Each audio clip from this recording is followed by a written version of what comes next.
Global मंथन समाचार channel पर आपका स्वागत है। लातों के भूत बातों से नहीं मानते, ये कहावत तो आप सबने कभी न कभी एक बार जरूर सुनी होगी, जो चीन जैसे विस्तारवाद देशों के लिए बिल्कुल सटीक बैठती है। विस्तारवाद का चोला ओढ़कर चीन पूरी दुनिया में अपनी शक्ति का धौंस दिखाता है। आज उसके पास सिक्योरिटी काउंसिल में वीटो पावर मौजूद है, जिसके दम पर वो यूनाइटेड नेशन के किसी भी फैसले को बेहद आसानी से बदल सकता है। लेकिन इस महाशक्ति को भारत ने ऐसा रगड़ा है कि वो मुंह दिखाने लायक नहीं बचा।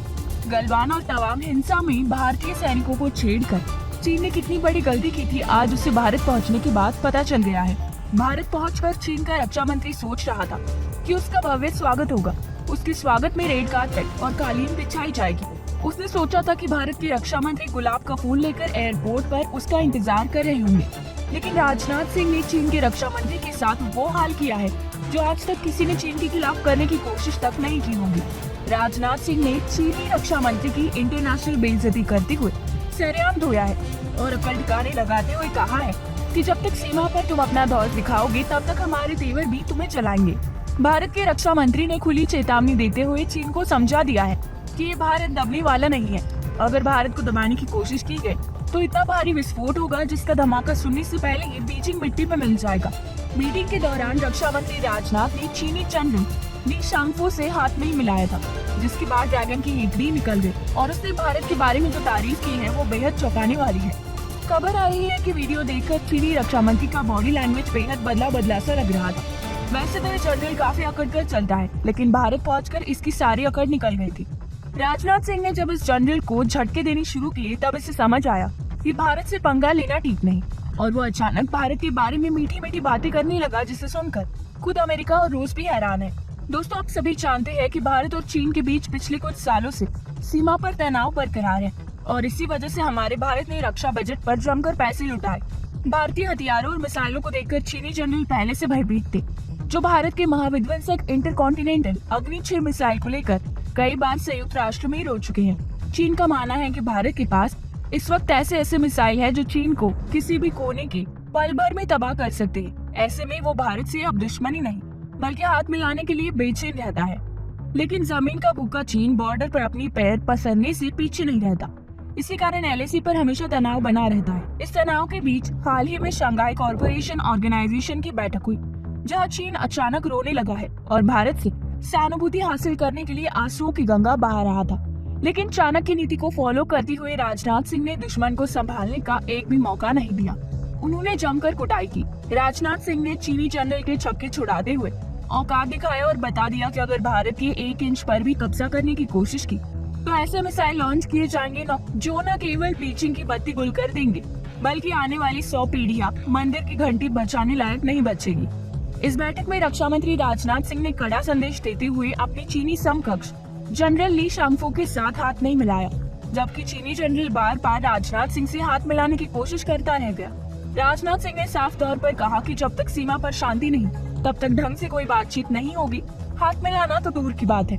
भारत द्वारा दिखाए गए सांकेतिक विरोध की कुछ देर बाद चीन की नरम रुख देखने को मिला। जानकार बताते हैं कि राजनाथ सिंह के इस रवैये को देखकर चीन का दिल दुख गया है। एक तरफ भारत और रूस के बीच गर्मजोशी को देखकर चीनी भारत से हाथ मिलाने को तड़प रहा था, लेकिन राजनाथ सिंह ने चीन को ऐसा तमाचा मारा कि वो मौके पर ही रो पड़ा और अब सुनने में आ रहा है कि वो भारत के गीत गा रहा है। भारत के बारे में चीन में जो बातें कही हैं वो न केवल हैरान करने वाली हैं, बल्कि 142 करोड़ भारतीयों के लिए गर्व करने वाली भी है। दरअसल चीन के रक्षा मंत्री ली शांगफू ने कहा कि उनका देश और भारत दोनों के एक समान हित है। जी हाँ दोस्तों, अब चीनी जनरल ने भारत के साथ दोस्ती और भारत को महान देश बताने के साथ साथ एक महत्वपूर्ण पड़ोसी भी बता दिया। चीनी जनरल ने बताया कि इस वक्त पूरी दुनिया में भारत की गजब कट हो रही है। भारत की विदेश नीति जबरदस्त तरीके से काम कर रही है, जिससे और सभी देशों को सीख लेनी चाहिए। चीन ने आगे कहा कि इस वक्त भारत आत्मनिर्भर बनता जा रहा है और वो धीरे धीरे दुनिया का सबसे बड़ा मैन्युफैक्चरिंग हब भी बन सकता है। दोस्तों, आपको पता है कि अगर चीन आज दुनिया का सरताज बना बैठा है तो इसके पीछे उसके मैन्युफैक्चरिंग हब की सक्सेस है, जो उसकी अर्थव्यवस्था के लिए रीढ़ की हड्डी की तरह काम करती है। चीनी जनरल ली शांगफो ने भारत और चीन को प्रमुख पड़ोसी देश और महत्वपूर्ण विकासशील देश करार दिया और कहा है कि भारत और चीन एक दूसरे के बिना नहीं रह सकते, इसीलिए हमारी दोस्ती बेहद जरूरी है। भारत को हमें इग्नोर ना किया जाए। आपको बता दें कि गलवान घाटी हिंसा के बाद भारत ने चीन को तगड़ा झटका देते हुए कई मोबाइल एप्लीकेशन को बंद किया था, जिसमें टिकटॉक भी शामिल है। तब से लेकर आज तक टिकटॉक भारत में बैन है। भारत के इस गंभीर फैसले के बाद चीन को गहरा आघात पहुंचा था और बाद में कोरोना ने चीनी अर्थव्यवस्था को तहस नहस करके बेहद नीचे धकेल दिया। दोस्तों, इस बात के लिए इतिहास गवाह है कि जिस किसी देश या साम्राज्य ने भी भारत से टकराने की कोशिश की है, वो कुछ समय तक खूब उछला कूदा है, लेकिन बाद में उसकी ऐसी दुर्गति हुई है जिसे इतिहास में पढ़ने के बाद लोगों के मुंह से आ निकलती है। आज देखिए ब्रिटेन का क्या हाल हो रहा है। उसकी सत्ता आज एक भारतवंशी के हाथ में है। आज उसकी अर्थव्यवस्था भारत से काफी नीचे आ चुकी है। कई मामलों में भारत ने उस ब्रिटेन को धूल चटा दिया है जो कभी 100 सालों तक हम पर राज किया करता था।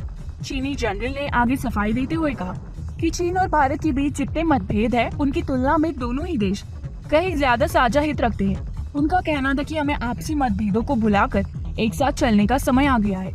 लेकिन भारत चीन की इन मीठी मीठी बातों में आसानी से आने वाला नहीं, क्योंकि हमने 1962 भी देखा है और गलवान की झड़पें भी, जहां हमारे सैनिकों ने बलिदान दिया है। चाइना मिलिट्री ऑनलाइन की रिपोर्ट के मुताबिक चीनी रक्षा मंत्री ने बताया है कि दोनों ही देशों को द्विपक्षीय संबंधों और होने वाले विकास को लॉन्ग टर्म के नजरिए से देखना चाहिए। भारत और चीन को चाहिए कि वे साथ मिलकर दुनिया के लिए ज्ञान और शक्ति का योगदान दें। चीन के द्वारा कहा गया कि आज भारत दुनिया के लिए शक्ति का स्रोत है। प्राचीन काल में भी गौतम बुद्ध जैसे महान आत्माएं भारत से निकलकर पूरी दुनिया में अपना लोहा मनवाया और आज हम सभी उनके भक्त हैं। यहाँ गौर करने वाली बात है कि रक्षा मंत्री राजनाथ सिंह ने ली शांगफू के साथ होने वाली द्विपक्षीय बैठक से पहले उनसे हाथ नहीं मिलाया, जिसके बाद चीन की तरफ से अचानक नरमी दिखाई देने लगी और वो भारत की तारीफ में लंबी लंबी बातें करने लगा। एक तरफ राजनाथ सिंह चीनी, तजाकिस्तान, ईरान और कजाकिस्तान के रक्षा मंत्रियों से हाथ मिलाया। चीन के रक्षा मंत्री ने भी राजनाथ सिंह की तरफ हाथ मिलाने के लिए अपने हाथ को आगे बढ़ाया, लेकिन राजनाथ सिंह ने दूर से ही राम राम करते हुए हाथ छोड़ दिया। मीडिया रिपोर्ट के मुताबिक चीनी रक्षा मंत्री ने भारत चीन सीमा को लेकर भी बात की। उन्होंने बताया कि सीमा पर हालात स्थिर हैं और भविष्य में भी हालात स्थिर रहे, इसके लिए पूरी कोशिश कर रहे हैं। फिलहाल दोनों पक्षों ने सैन्य और राजनयिक चैनलों के माध्यम से एक दूसरे से बात करना जारी रखा है। चीनी रक्षा मंत्री का कहना था कि दोनों देशों को दीर्घकालिक दृष्टिकोण अपनाने की जरूरत है। सीमा मुद्दे को द्विपक्षीय संबंधों में उचित रखने पर जोर देना चाहिए। सीमा पर शांति के लिए नॉर्मल मैनेजमेंट पर जोर होना चाहिए। इस पूरी खबर पर आप अपनी राय नीचे कमेंट में लिखें कि चीन पर भरोसा किया जा सकता है या नहीं। जाने से पहले वीडियो को लाइक करें, चैनल को सब्सक्राइब करें। जल्दी मिलते हैं एक और नई अपडेट के साथ।